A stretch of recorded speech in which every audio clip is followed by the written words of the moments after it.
Hello and welcome to the first of two Art Soundoff bonuses, otherwise known as I need to look at the calendar before I come up with ideas.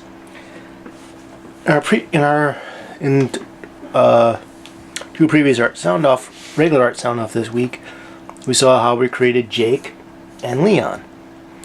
Well, now it's time to take a look at the family. Excuse me a minute, I gotta get something to drink. There's a big table over here.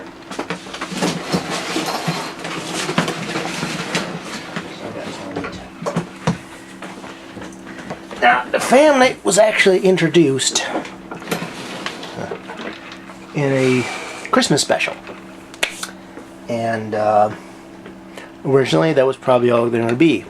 They were going to be one-shot characters. And I find that all but one of the characters I've created for this comic were intended to be one-shot characters, but somehow made their way into the regular cast. Let's try today. These are the Ritz crackers. So, we're going to look at the three people who make up our little family. They were originally created for a special Christmas special comic book thing that I did, in which is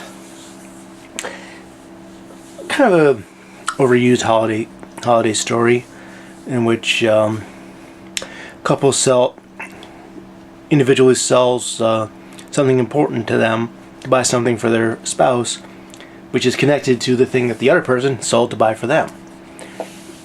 And I used the Sesame Street ending where they turn around or somebody turns around and gets them their stuff. And I created a family for that who were Leon's neighbors.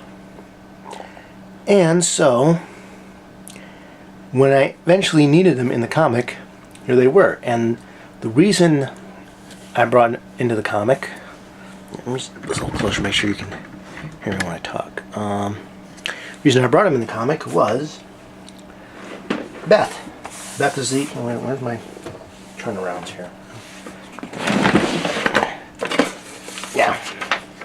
No, that's the family. Okay. There we go. Always good to have this available. My little character turnarounds. And take my glasses off here. And we'll draw Beth first. Because A, she's in the foreground, and B, she's the one we'll talk about first because she was the reason I brought the family over from the comic. Mostly because if I want to bring Beth in, I gotta bring her parents to explain why she's hanging around in the studio. So, we got Beth.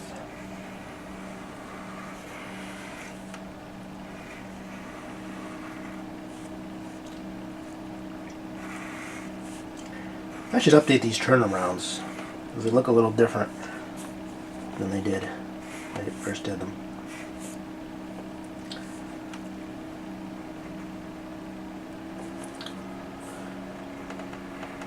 And Beth has her daddy's nose. And her mom's lips.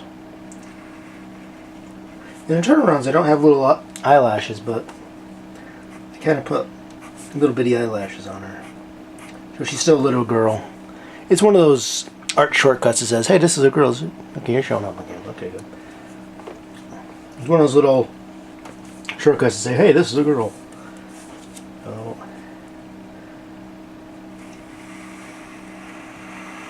she also has her mom's red hair,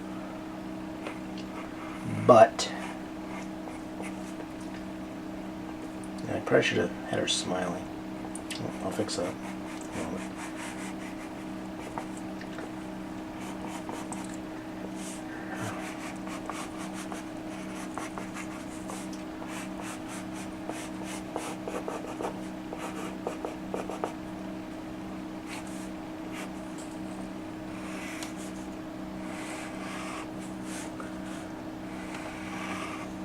Oh, heck, it's the landscape. Hang on. This is not coming out right. This is over.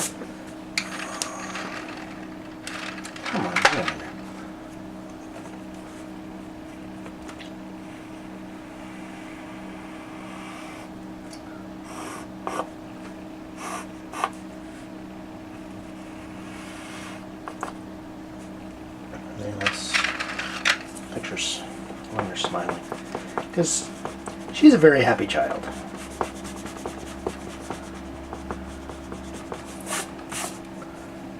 Just leave that there. Now we'll smile.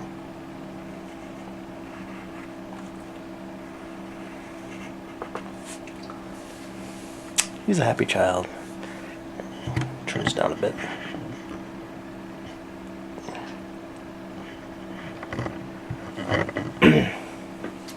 And then I got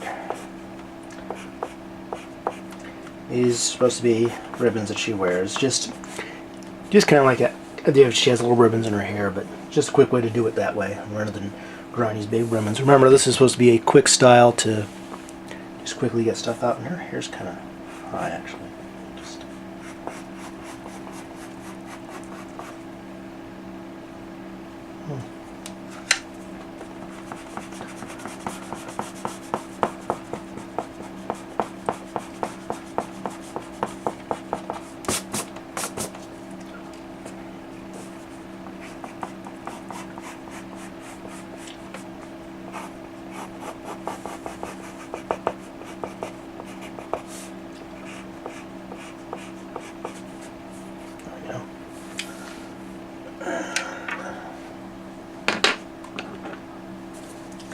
So,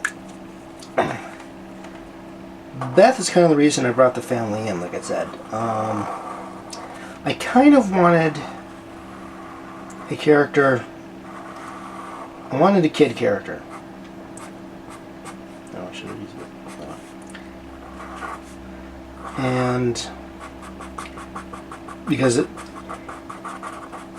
and Beth seemed like the good choice because I already had her. I already had a character that is showing up in my work, so I was like, why don't I bring her into the comic? And the reason I wanted a kid character is that I wanted... The thing with kids' entertainment is there are two extremes. One is that kids are stupid and will accept everything, and the other is that kids are smart and should only have smart entertainment. And there are two extremes. And here's the reason why it's extreme. One, smart entertainment usually means something that adults would like. You know, it's not... It's kind of a sham in my opinion. Not that I say kids should have dumb entertainment. I get nothing wrong with a lot of the kids' choices that are out there. But I like to think they're more family choices. Because they're something that kids and adults can watch together. Something that's exciting for kids but also has darker elements for adults. But to say that cartoon should only be that, I think is just limiting what you might want to do with a cartoon. I mean, I've reviewed Paw Patrol on my site and Rusty Rivets. They're kind of smart in one way, but they're not. They're smart as far as teaching kids to do stuff, but not like these dark, serious characters. Or not. There's in this dark angle to it, which is usually what they mean. It's good writing. They're good characters. They're fun. They're a great show for kids. But adults who aren't me probably aren't going to like them too much because they're just this lighthearted, silly, fun show that happens to have a good educational value to it. So I kind of question what people mean by smart entertainment. I didn't need that yet. And the other extreme is that kids are dumb and will accept anything. And to me, that's also stupid. Kids are more accepting than adults when it comes to entertainment. They just are. It's just... If they haven't been jaded yet by the world, unless they've gone through some major tragedy, they don't see all of the dark angles that parents insist is only existing. That's why I like kids. Because kids can see all the brighter stuff that adults seem to have forgotten. And the truth is, the world has good parts and bad parts, light parts and dark parts. And that's something that I kind of emphasize through Jake and Leon. But it's not. But to say that that's all life is and that's all entertainment should be is disappointing. But kids know when they're being talked down to. Kids know when they're being treated like idiots. Because kids are smarter than you give them credit for sometimes. And so they know when they're being insulted. So I don't like kids shows that insult their intelligence, but I do like kids shows that will talk to them at their level. When it comes to kids, I don't usually do the baby talk crap. I talk to kids like people. I don't use a lot of big words because I know they don't know them yet, but I do talk to them like people. I treat them like people because they are people. They are people in training. And the best way to train them is, to me, to treat them like they're intelligent people. And that's kind of why I want to, but Beth kind of embodies the antithesis to the two extremes. That here's her smart, happy little girl. She has great parents. She's treated very well by them, and they love her very much. She gets to hang around, cool friend, gets to hang around a studio and even take part in some of the skits. And she represents the target for kids' entertainment. And she likes some girl stuff. She likes some boy stuff. She doesn't wear makeup yet because she's about 10.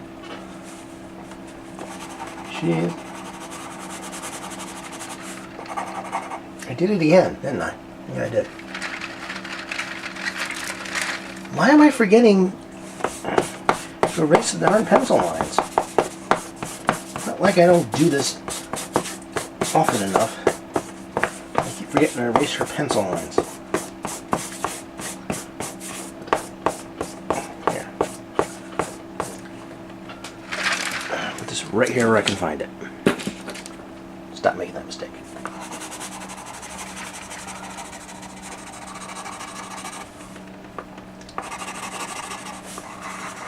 But she is a smart kid, but she doesn't know that much about the world yet because, still a kid. So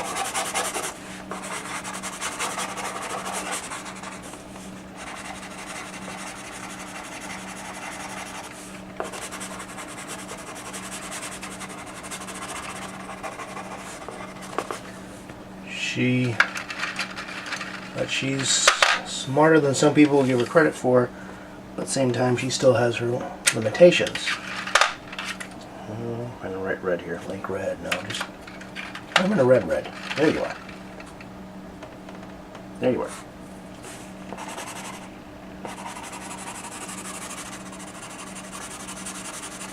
And I mean, she's very much a girly girl, but she's not really a tomboy. She's kind of born out of the one skit that I did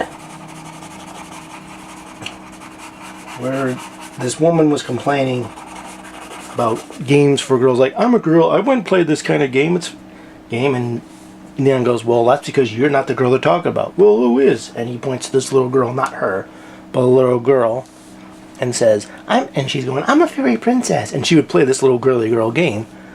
This is the girl they were talking about. And this girls like her, should be allowed to have the games that she wants to play. And that was kind of the point that I was making. So that, like, you want to play a zombie game, go ahead. She doesn't want to play it. Why should she not have a game, or have some kind of dressed up game or whatever, if that's the game she wants to play? And that's kind of my opinion, is that everybody should get a chance to play a fun game.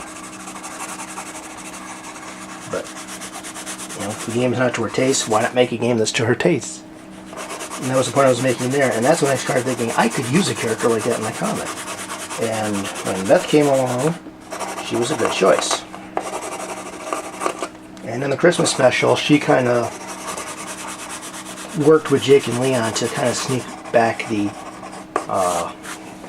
presents that her parents had sold to get something for each other. And they bought them back, and she kind of snuck them in there. So they never knew what the other spouse had done. That was a cool little thing. And I thought that was a nice Christmas story. Short and sweet. But I really wanted to have... Beth seemed like a good fit for... I meant to look that up. Good fit for the comic, so...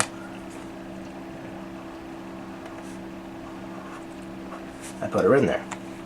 But I couldn't leave her out and put her in and not have her parents, because then what is this little girl doing around the studio? So I decided that her parents had roles in the studio. And let me move this up a little bit to make sure. So we're going to have, take a look right now at Bill, who is our station manager.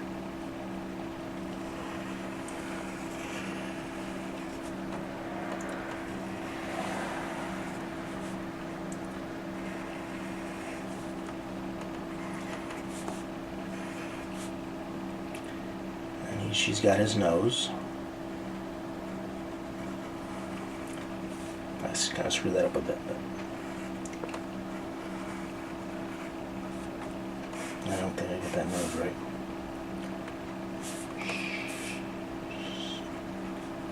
Okay.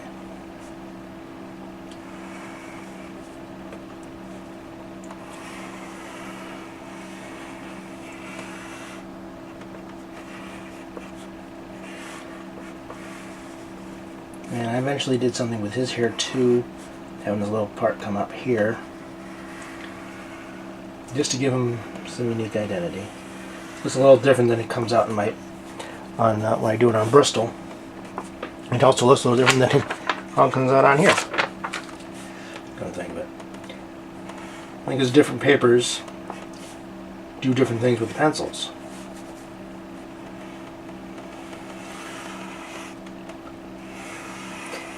And if I do a longer body, I will actually take and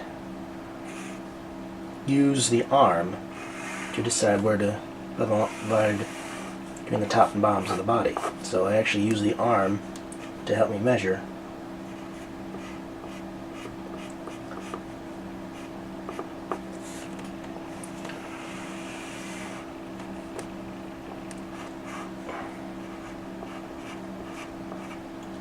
I sometimes wonder maybe I'm making the bodies too short, so that's something I need to think about when I work.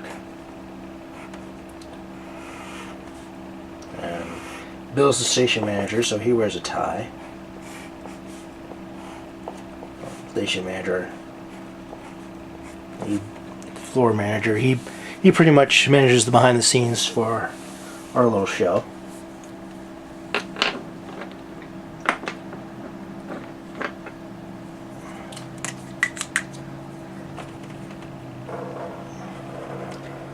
And I don't think we've really seen a whole lot of Bill's personality. He loves his wife, loves his daughter.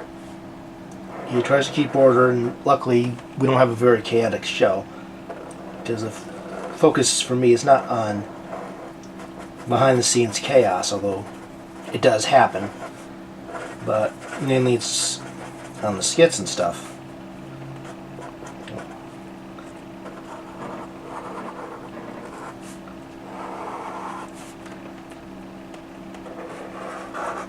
So Bill's job is actually pretty easy compared to other fictional show sets.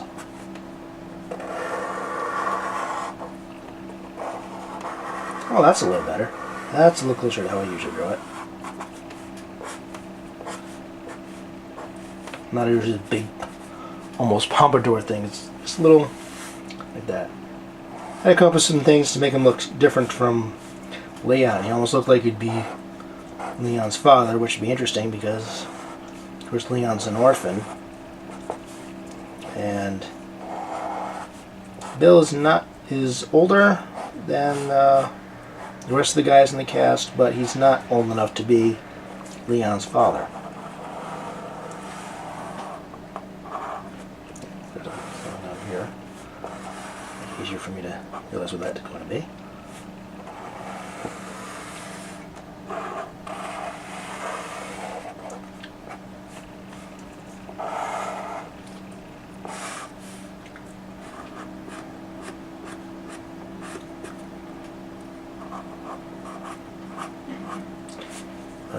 he definitely is someone who wants the best for his family, and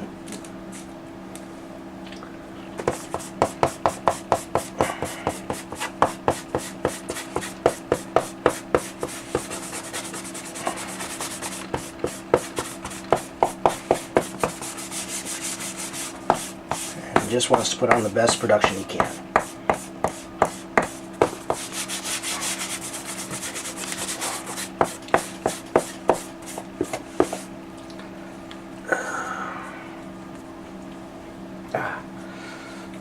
My eraser here. Still gotta put a little water in here or something. It's very stiff. I don't want to put too much in because then it'll be too loose, but it's way too stiff. Okay, let's see here.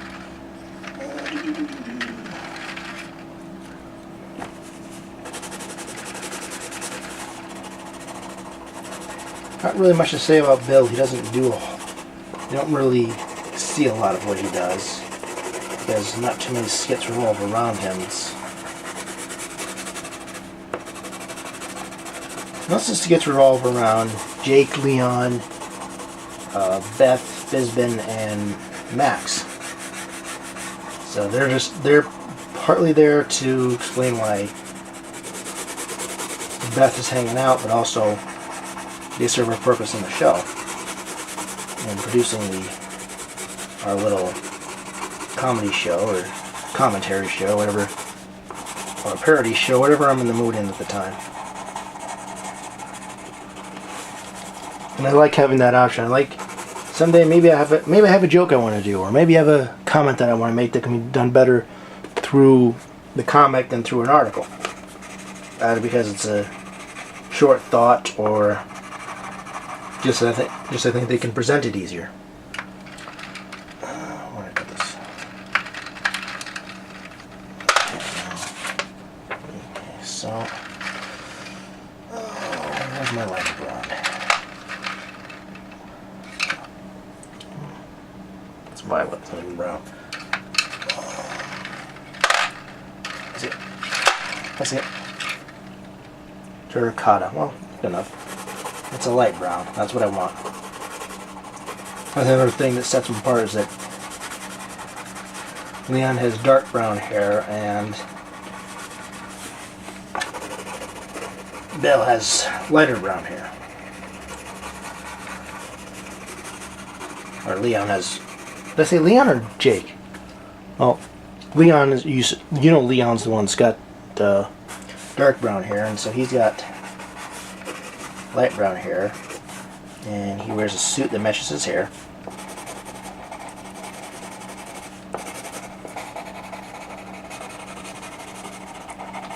Oh, I'm sorry. This is so much easier using Clip Studio.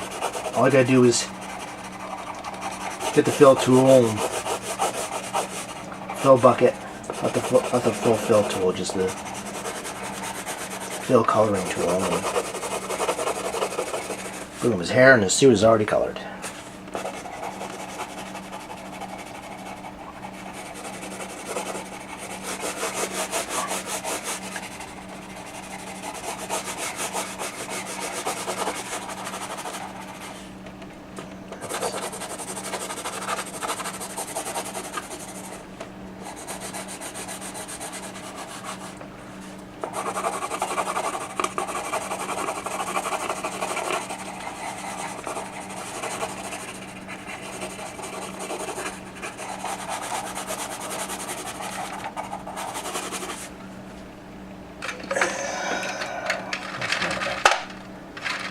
And nice deep red power tie. I think he chose his red because his wife and daughter are redheads, so that's kind of a symbol of them. Or I just thought it looked cool, one of the two.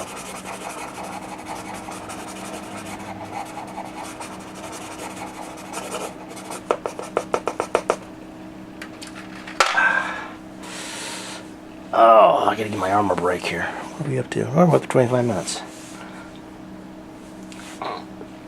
Just give my arm a little break here. Alright,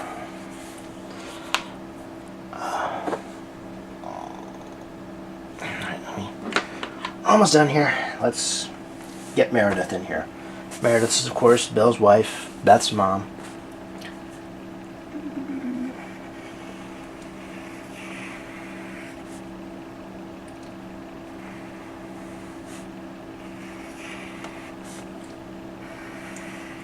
And she has longer lashes.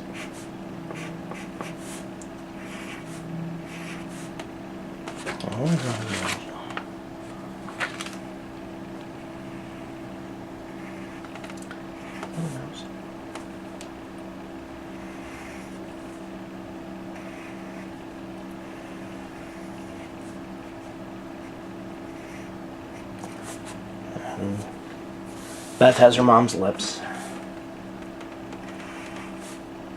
I got her nose. No. Okay. And usually the only one I draw a little different in the head because I have to stop. It's because her hair actually.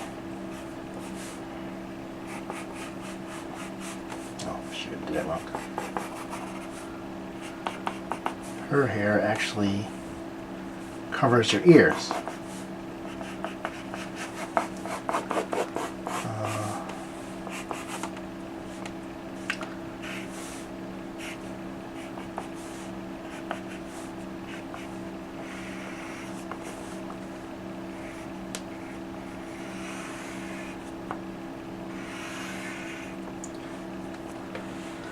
And another thing I'm experimenting with, I got something in my eye. Another thing I've been experimenting with is one of my problems that I have when it comes to drawing. I'm not very good at drawing breasts just yet. That's something I need to work on. Because I don't have any, so I don't usually have a frame of reference that doesn't require me to turn safe search off. You see things you don't want to when the safe search is off. Horrible things.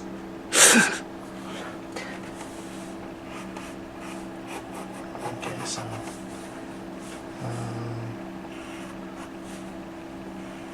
so I'm still trying to figure out how to properly use breasts.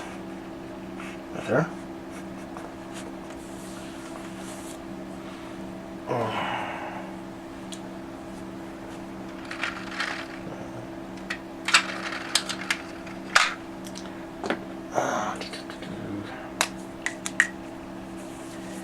So, Meredith's, I had a little trouble figuring out what Meredith's jobs would be. I suppose I could have made her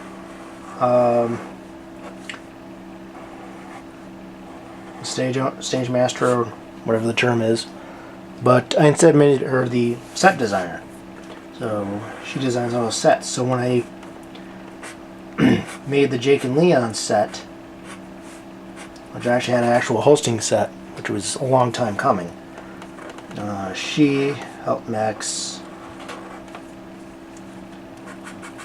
I made her way too big. Oh, crud. Too late now.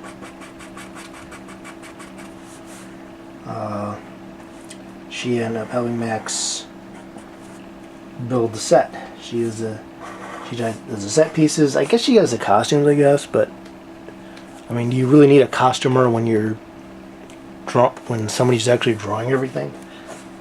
Then again, I guess you really wouldn't need a set designer, would you? Because I'd be drawing all the sets. But that's kind of her role. She's involved with the upkeep of the studio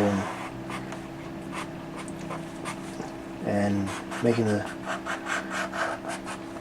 sets and everything. So she makes everything look good, which is, with a bunch of boys around, her job is probably very difficult. It doesn't clean up anything. The boys do clean up after themselves, but it's not like a high budget set. More like, I guess, the Channel Awesome Studio for the Nostalgia Critic, if you know what that is.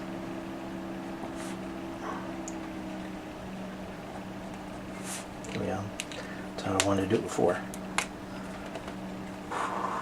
It's because I don't want her lips to look too thick. She's not Angelina Jolie or anything, but she does have thicker lips than everybody else, except for Beth. Beth developed her lips.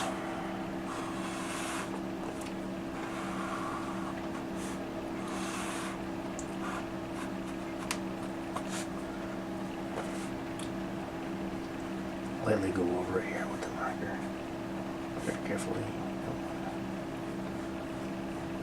I still want it to be kind of thin. There, staying on a bit.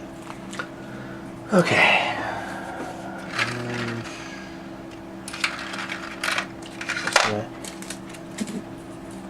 Where's the pencil lines?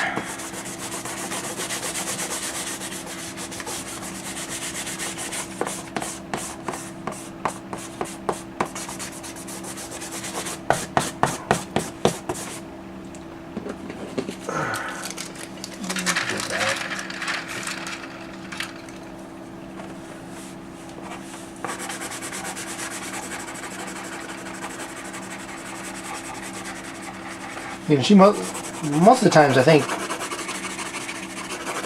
Meredith and Bill are just there for somebody else for the guys to talk to besides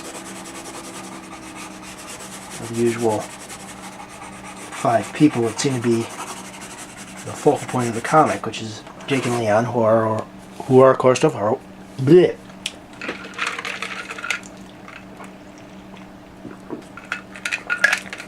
Jake and Leon, who are of course are hosts, and then we'll see what Max and Fizbin do in the comic tomorrow.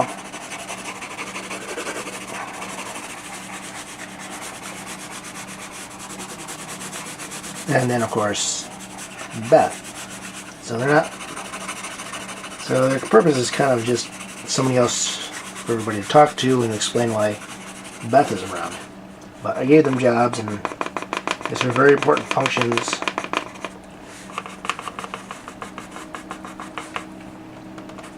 And I think this may need sharpening, but I'm done with it for today.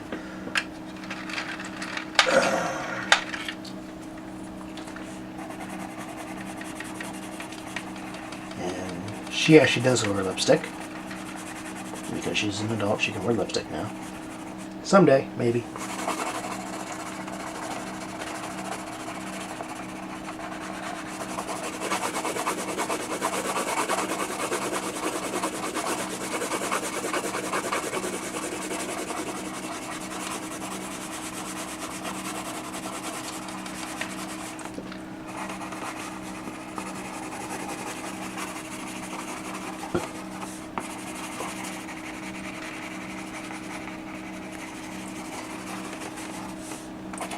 And somebody out there is wondering, why aren't you shading the inside of here so that where her neck is? There's not a lot of shading in this. One of the things you got to remember is shading is one of the things that I have trouble with. So when I do a parody or a Captain PSA comic, which are in different styles, I'm starting to mess a little more with shading. But with this, it's all about speed and getting things done quickly, so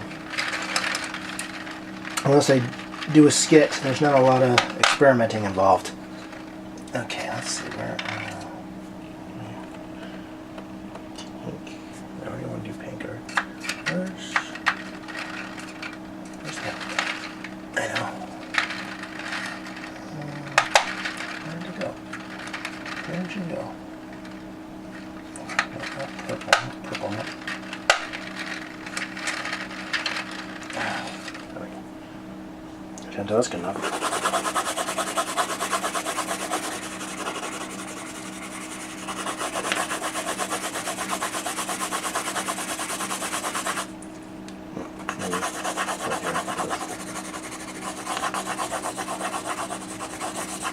Still want to get those art sticks. So we make this so much easier. And backgrounds.